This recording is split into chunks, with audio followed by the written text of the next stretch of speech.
Welcome to Harlem Methodist Church. I see some new faces today, and I see some old faces today. Y'all get, well, Donna just, that was a joke, Donna.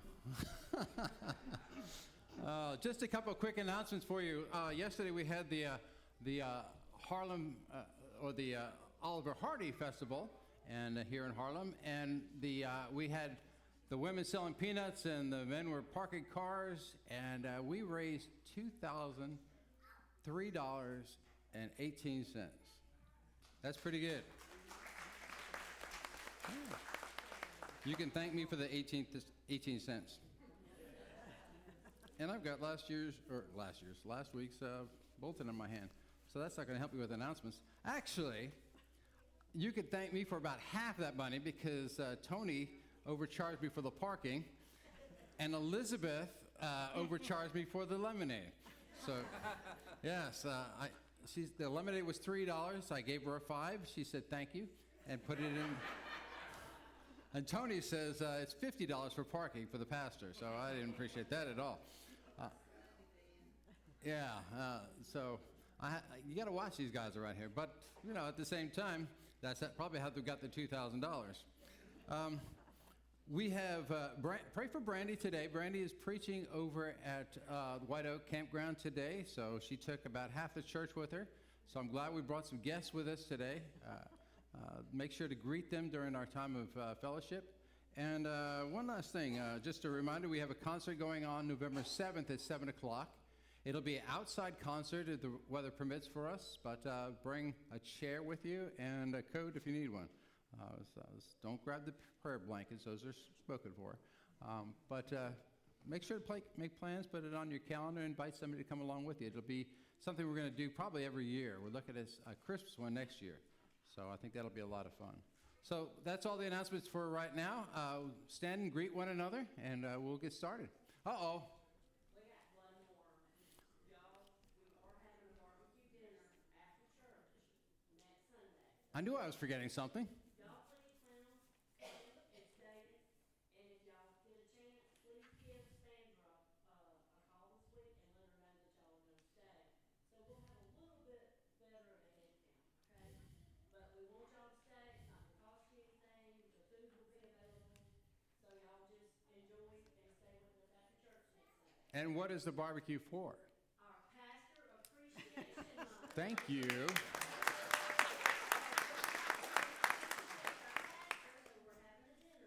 So make sure to be here next week because the following year, I'm sure there'll be a whole lot less people here. So once you get to know me. Yeah, anyway, stand, greet one another, say hello, shake hands, kiss babies, whatever you do. Good morning, ladies.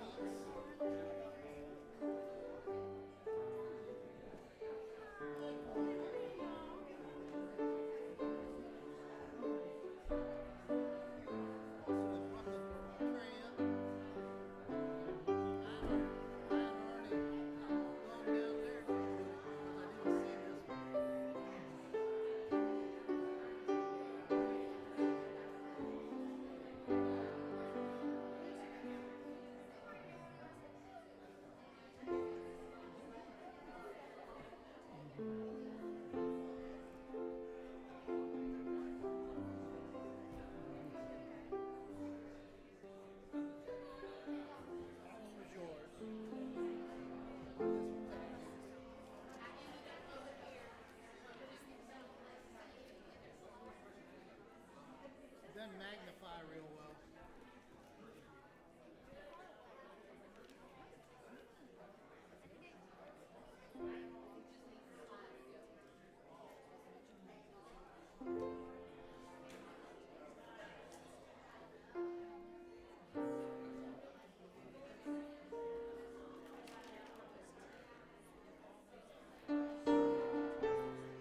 Yeah, that was bad.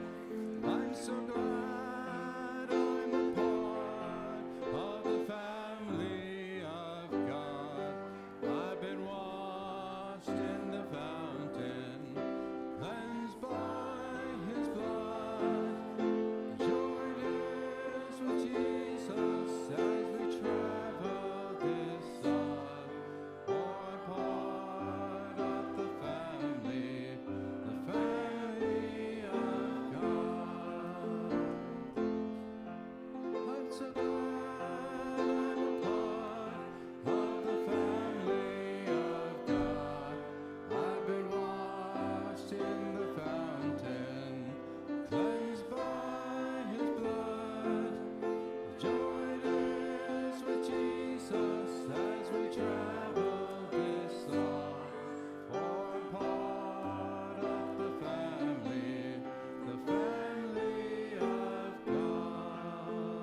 Welcome home. It's great to be home. Please stand for the call to worship. Let us return to God who heals and binds up, that we may recall God's constant presence. We will call to mind the deeds of our God and remember God's wonders of old. Press on to know the God of lightning and thunder, whose judgments crash in on our murderous ways. God has redeemed our ancestors and led them gently like a flock. God pursues us wherever we go and searches for us when we are lost. We rejoice in God's steadfast love that draws us near in the company of friends. Please remain standing as we continue with praise and worship.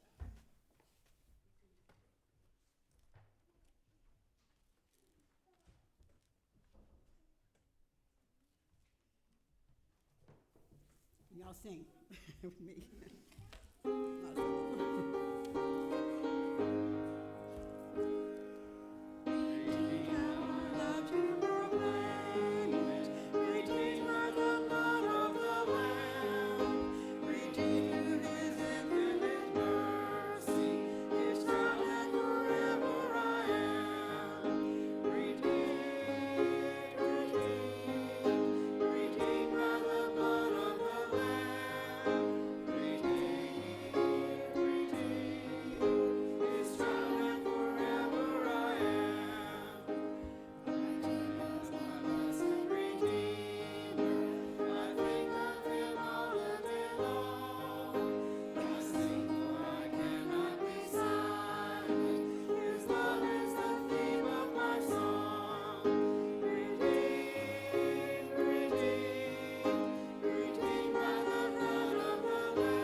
I believe in God the Father Almighty, creator of heaven and earth.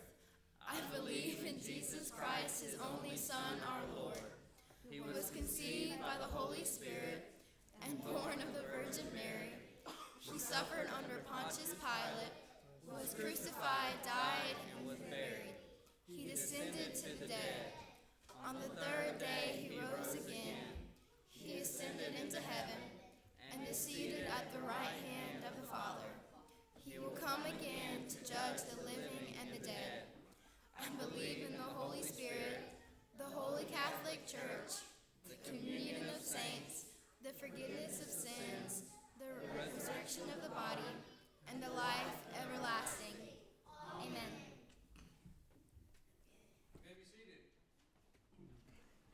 The ushers will come forward. We will receive his tithes and our offerings.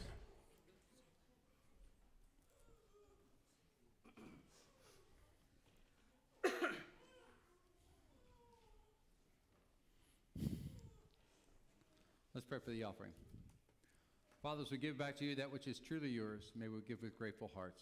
In Jesus' name we pray. Amen.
Please stand for the doxology.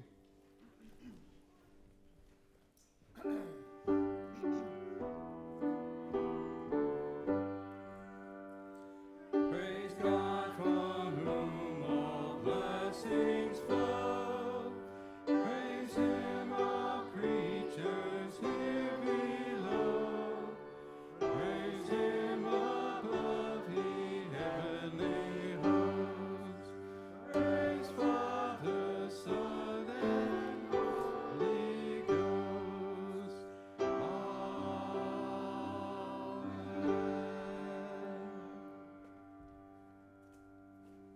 Let's sing one more time.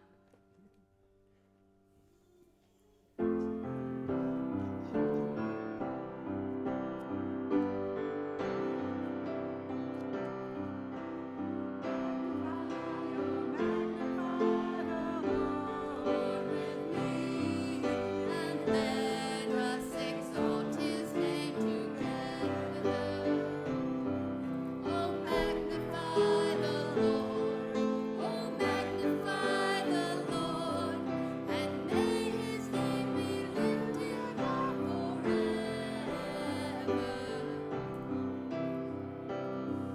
Oh, worship Him, oh, worship Christ the Lord with me. And let us exalt His name together. Oh, magnify Christ the Lord. Oh, worship Christ the Lord.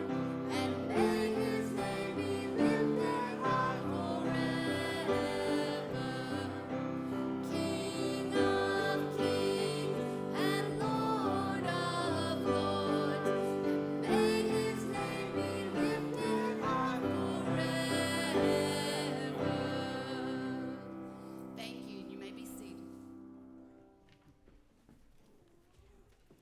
I guess it's my turn again. I know we have a few children left. Brandy borrowed a few this morning, but I see a few coming up here. That's great. I have a...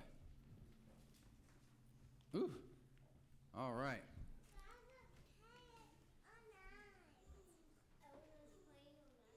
Oh, let me come down here. We're going to do something a little different today. We're going to have a game of tug of war. Tug of war. I want all the girls on this side, all the boys on that side. All right. Come on, girls. There's more girls than boys. Well, let's take the wait. Well, I'll tell you one. Don't get started yet, there, Walter. Give him some light. You're right. We have more girls than boys. We got to fix that. Andrew, I need you over here, buddy. Come on. Paul, come on. Come on, Landon. Cash, you want to help? You don't want to help. Okay. Come on, Paul. Tristan will help. You're on the guy's side. How's that? Is that better? Man, they're all for it. I'm a guy. I got to help. Oh, wait a minute now. Come on. Oh.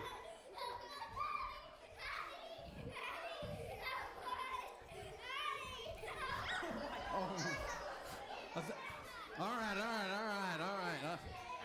This is the last time I'm doing this one. Oh, we got an accident on the ground. We got one down. Uh-oh. Oh. Did she get hurt, or is she just mad because we won? Oh. Last time for this one. Well, was that fair?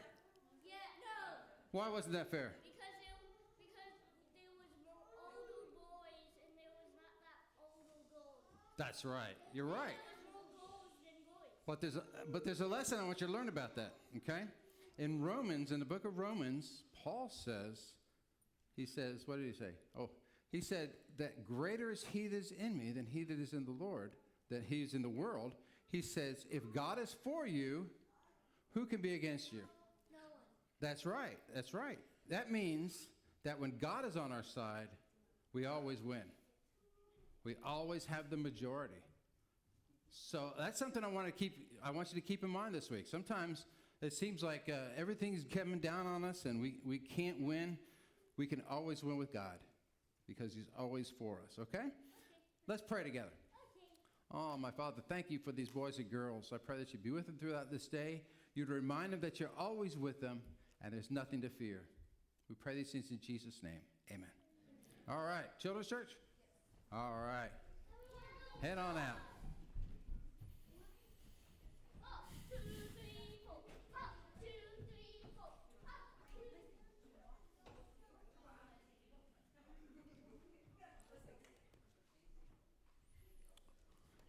We're going to go to prayer in just a moment, and the altars are open if you'd like to come and pray for a specific need.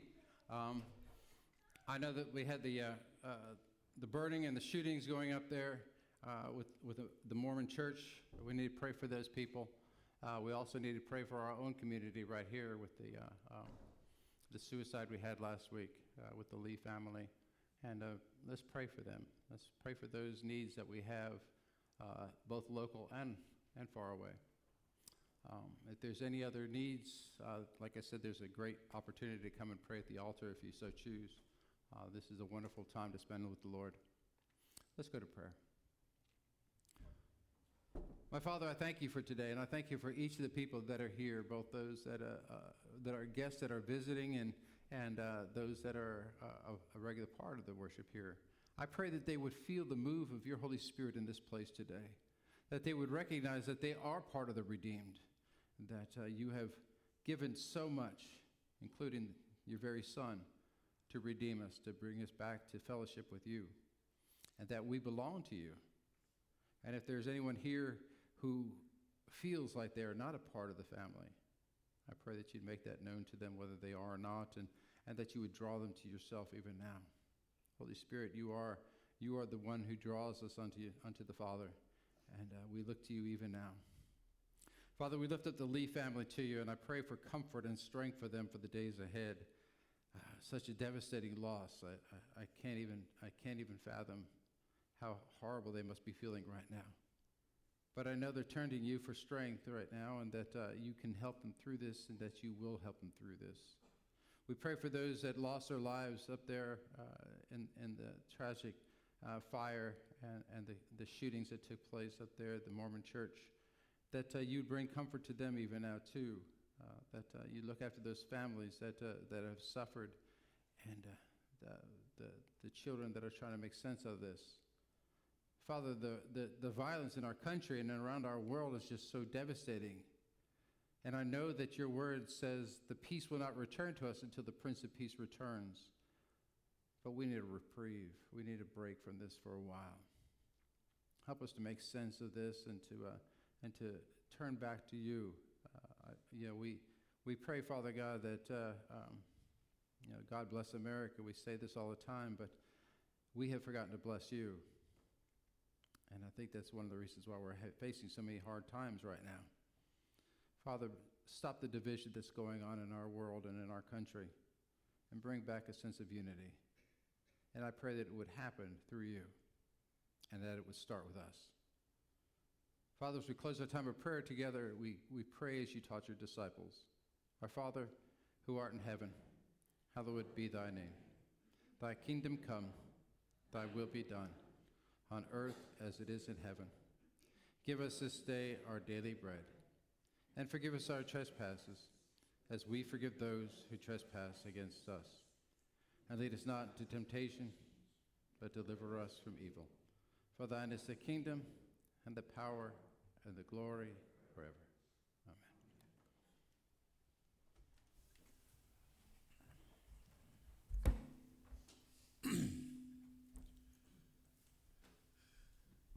The reading this morning is Psalm 30. Boy, that works. I will exalt you, Lord, for you lifted me out of the depths and did not let my enemies gloat over me.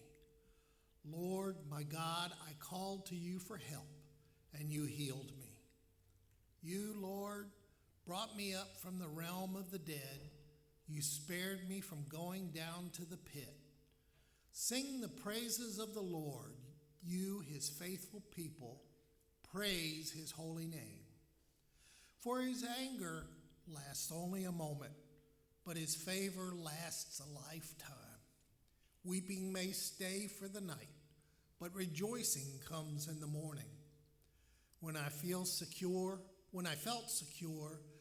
I said, I shall never be shaken. Lord, when you favored me, you made my royal mountain stand firm. But when you hid your face, I was dismayed. To you, Lord, I called. To the Lord I cried for mercy. What is gained if I am silenced? If I go down to the pit, will the dust praise you? Will it proclaim your faithfulness? Hear, Lord, and be merciful to me, Lord. Be my help. You turned my wailing into dancing. You removed my sackcloth and clothed me with joy, that my heart may sing your praises and not be silent. Lord, my God, I will praise you forever. The word of the Lord.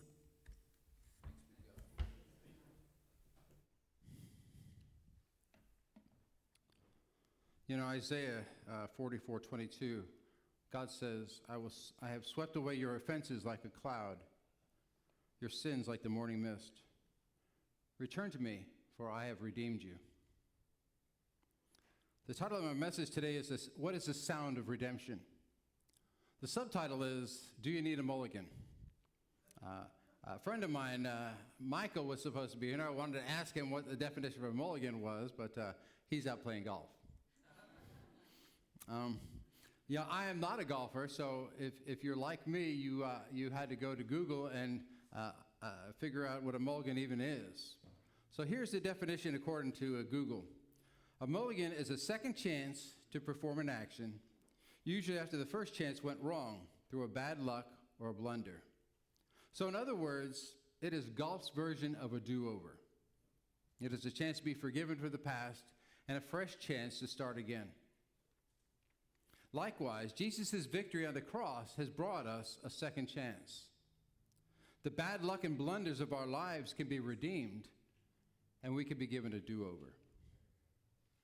Anybody here need a do-over? Years back when I was in the Army, back in our Army days, we attended chapel on post there in Belgium. And the minister that was speaking that day, the chaplain that was speaking that day, did something that I thought was pretty brave. He simply took questions from the congregation and tried to answer them the best that he could. We're not going to do that this morning. But the one person got up and he asked the question, what does redemption sound like? What does redemption sound like?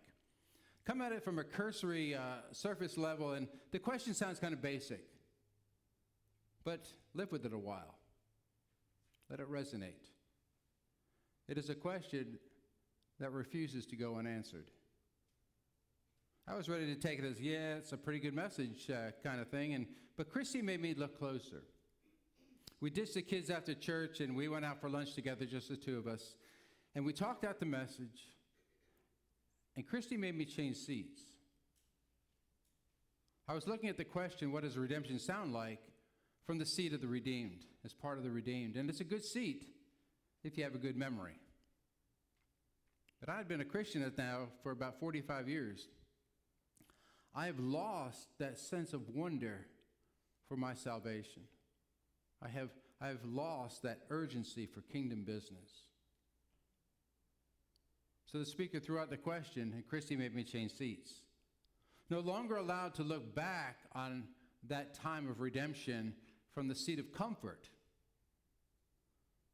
I was forced to remember the darkness, the desperation for redemption. In verse 3, David writes, You, Lord, brought me up out of the realm of the dead.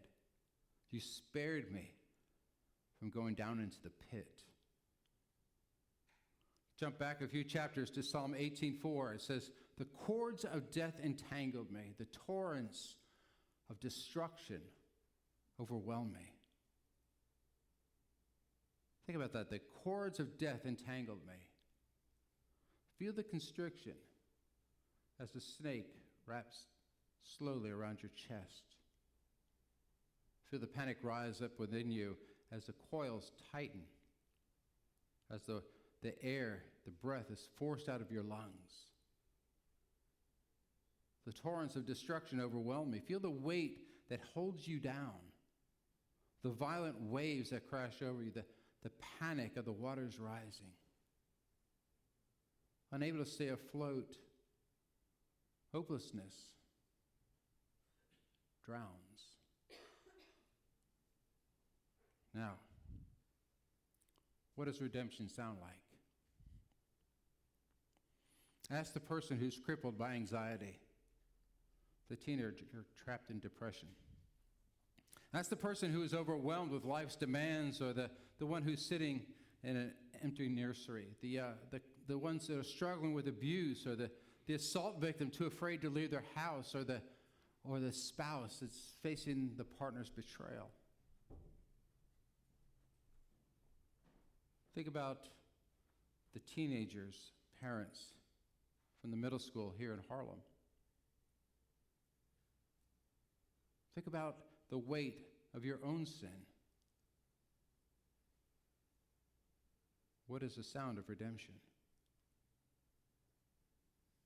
It is a primal sound. Air choked up the lungs, squeezed out of the esophagus, escaping the body as a groan, as a whimper, as a sigh. The Apostle Paul called it a prayer that words cannot express. And the church, folks, is the place to release such sounds. What is a sermon? What is this church thing all about? Lord, show me the Father and it will be enough, Philip pleads. Not some superficial, perfunctory lesson that you have to force yourself to stay awake for, but something visceral, something tangible, something that pulls the cobwebs off your soul. Oh, give me that. But David's words don't stop in despair, do they? His eyes no longer downcast. He looks up to the God who understands where we are, who can redeem us from where we are, from our own sin and our own struggles and our own pain and our own suffering, who goes with us to bring us through to the other side. Look again at David's words in verses 1 through 3. I will exalt you, O Lord, for you lifted me out of the depths. I called to you for help and you healed me. You spared me from going down into the depths. We have a God who offers us a second chance. Sometimes a third chance or a fourth if we need it. And chances are we need it. Verse 5, weeping remains for the night, but rejoicing comes in the morning. When God's light finally breaks through, darkness scatters. The guttural sounds of our wounded hearts find clarity and confidence. The faint whisper of a weakened spirit is made robust. Change seats. Remember where you were. Remember maybe where you are. Remember the God who redeems. Verse 6, when I felt secure, I said, I will never be shaken. Lord, you favored me. You made my mountain stand firm. And here is the key in verse 8. To the Lord I cried for mercy. Again, verse 10, Lord, be merciful to me. Lord, be my help. Remember the definition of a mulligan? A terrible scores of this world come from our bad luck and our blunders, from the foolish mistakes that we make and the evil this world thrusts upon us. But God's mercy is our refuge, and it is our strength. It is God's mercy alone that provides us a do-over and allows us to stand. Verse 11, you turn my wailing into dancing. You clothe me with joy that my heart may sing to you and no longer be silent. What is the sound of redemption? It is an irrepressible singing. It is an unrestrained praise. Oh, that we would sing to our God. Forget the fact that you can't carry a tune in the bucket. Doesn't matter. Let your song flow from your heart, out of your lips, resonate in your ear and rise up to your God. That we would stop singing songs, start to worship our God. Change seats, folks. We need to change seats. You know, growing up as a kid in New Jersey, our neighborhood was very small. It was a single quiet road lined with houses on both sides. And then behind my house was wooded areas for kids to run around and explore and build forts and things like that. And across the street were mountains to climb. It was a great place for a bunch of kids to run wild. And in the evenings, one of our favorite games as the kids was to play hide and go seek. Y'all know the game. One person's it, they go to count, and everybody else goes to hide. And I had some of the best hiding spots too. But my favorite hiding spot was a place in the backyard in my dad's tool shed. Just enough room for about a 12-year-old to hide, and nobody knew about it but me. And I remember it was one fall evening, the air was crisp and the sun was setting, and it was time to play. My sister Ginny was it, and I was in my hiding spot. The sun had sunk behind the mountain. The trees cast long shadows.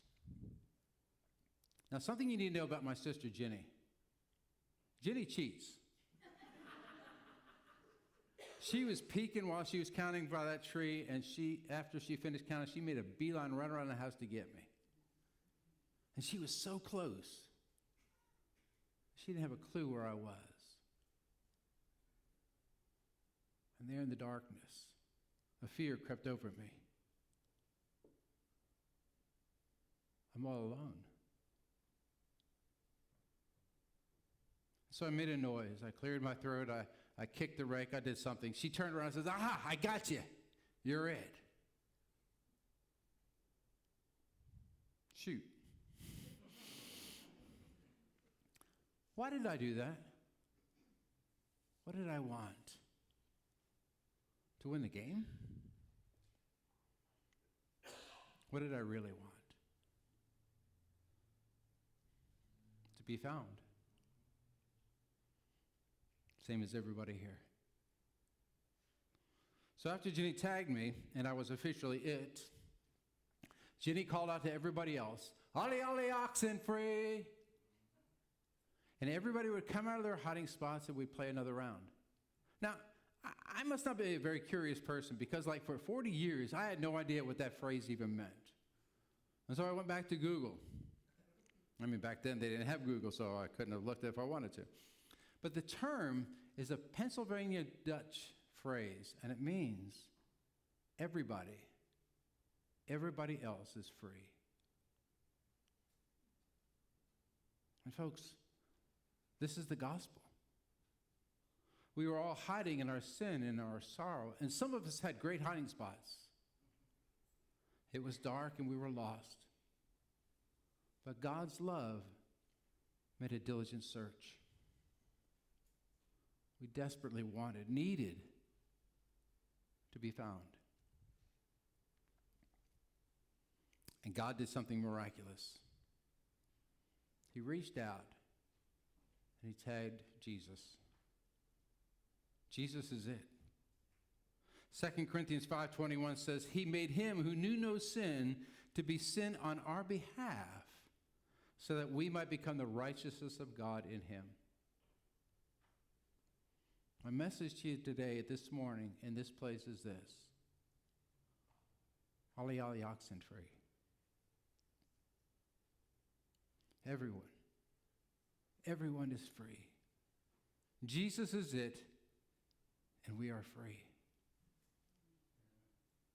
It is the message of Psalm 30. It is the message of the whole Bible. It is the message of the cross. And it is our message. Maybe you're still hiding. Hiding in your sin, hiding in your pain, hiding in your fear. Can I tell you that God is searching for you? Jesus is calling out to you. I'm it. I will take your punishment, your guilt, your sorrow. Everyone is free. You are free. It is the sound of redemption. Lord, your word says that you have come to seek and save those who are lost. Holy Spirit, you are relentless in your pursuit for our hearts. I don't want to hide any longer. Find me, Lord. Game is over. Find me and set me free. Amen.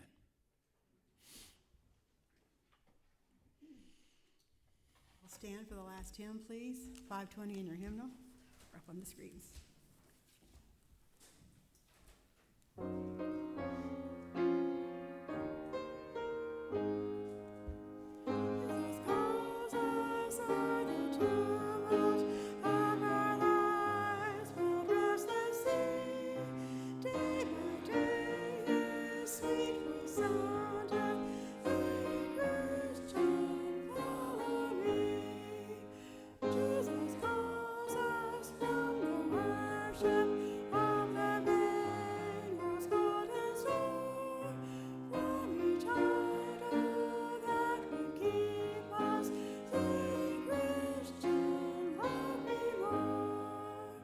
Jesus calls us by the mercies, Savior, may we hear thy call.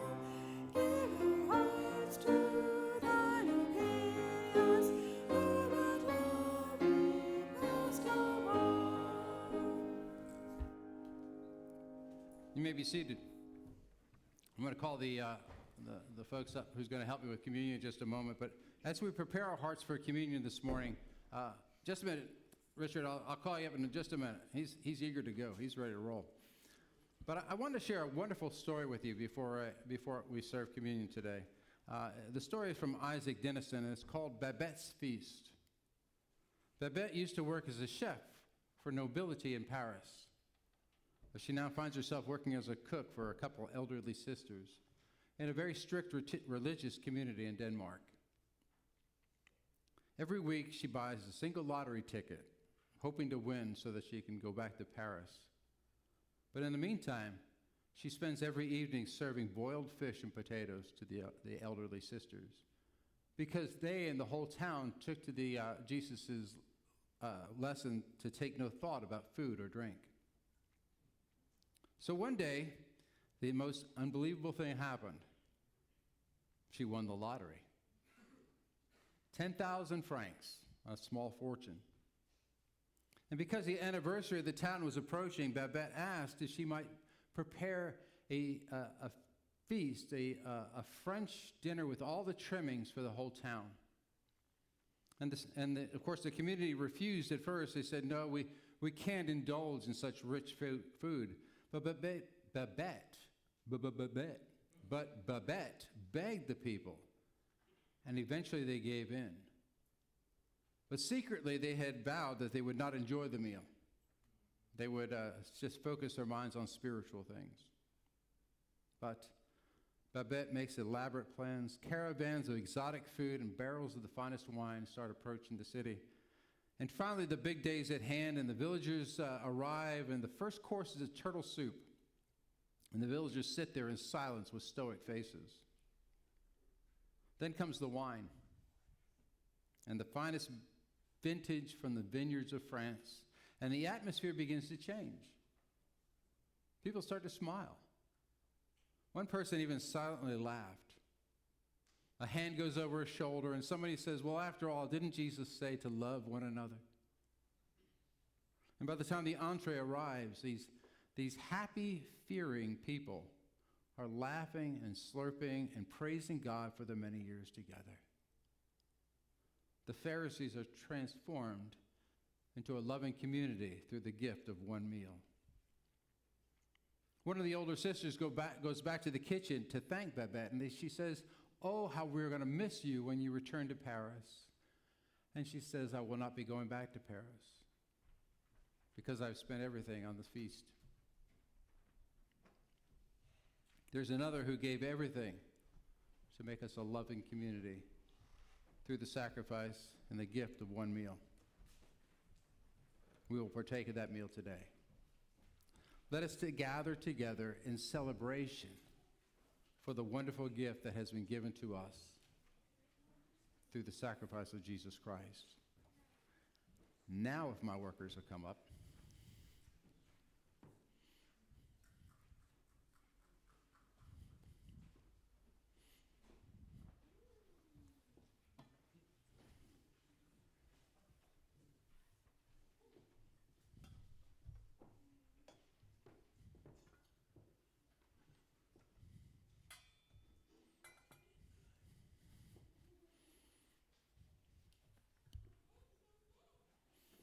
Holy Spirit, we ask that you would sanctify this gift of bread and wine for the blessing of your people, that they would be a means of grace to them and reassure us of our redemption through the sacrifice of the body and blood of Jesus Christ.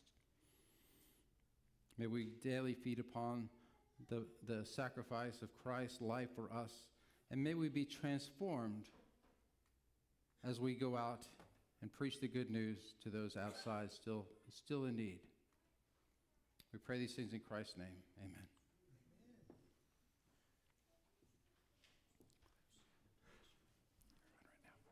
Oh, sanitizer. Yeah, that's a good point. We need some sanitizer.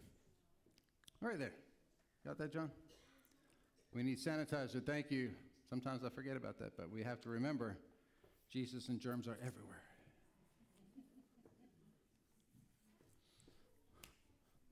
Thank you, Richard.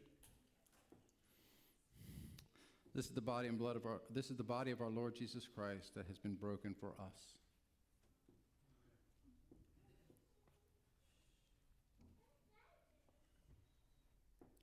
This is the shed blood of our Savior Jesus Christ, who sealed the new covenant with us.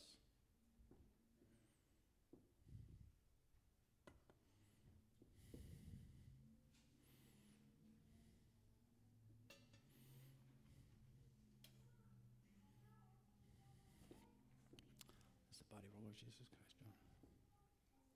The body of our Lord Jesus Christ. Take the body of our Lord Jesus Christ. Don't forget there.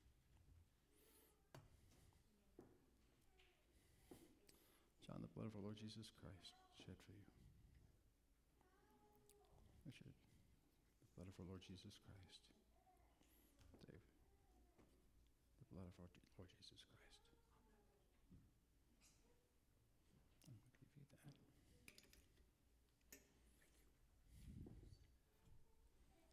Richard?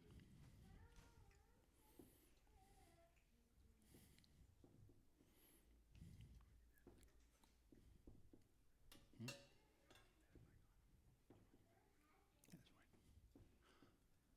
The table is set. Let all those with true repentance come and receive from his hand. We're going to have 2 stations here like we've been doing.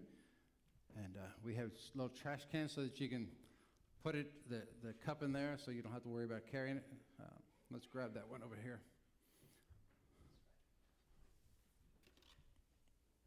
Because I know some of your gait is a little unsteady, so we don't want you to have anything else in your hand when you're trying to get back to the seat. So come, receive.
right, buddy?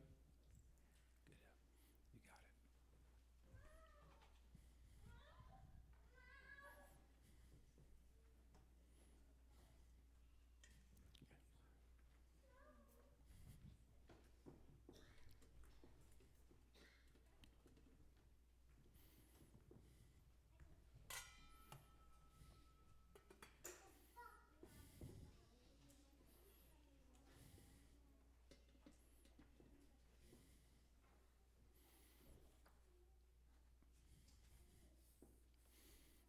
So far, we've only had 2 accidents this morning.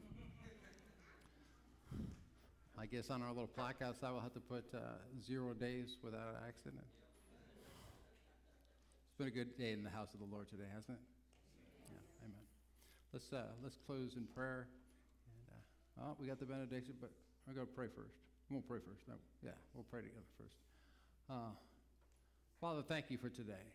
Thank you for each of the men and women here, the boys, the girls, the excitement of having children in the service and teenagers working in the service and ushering into the kingdom of God. Father, we thank you for your Son and the sacrifice he made on our behalf, the broken body and the shed blood that makes us whole and right and able to stand before you. We can never be deserving of that, but we can always be grateful. Thank you for redeeming us and making us your own. Now, Father, as we leave this place today, I pray that you'd be with each of the people, that this message would stick in their hearts and would find a resting place there, that they would be compelled to change seats and remember what it was like to be found. We pray these things in Christ's name. Amen. Now, please stand for the benediction.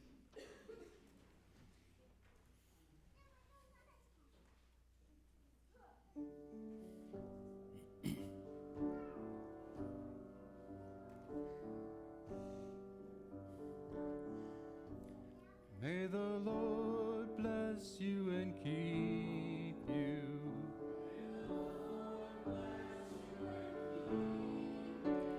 May the Lord make his face to shine on you.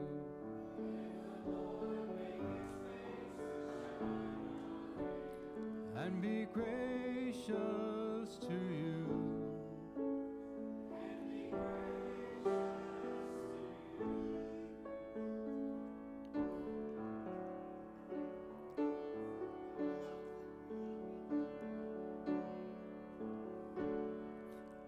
May the Lord lift his countenance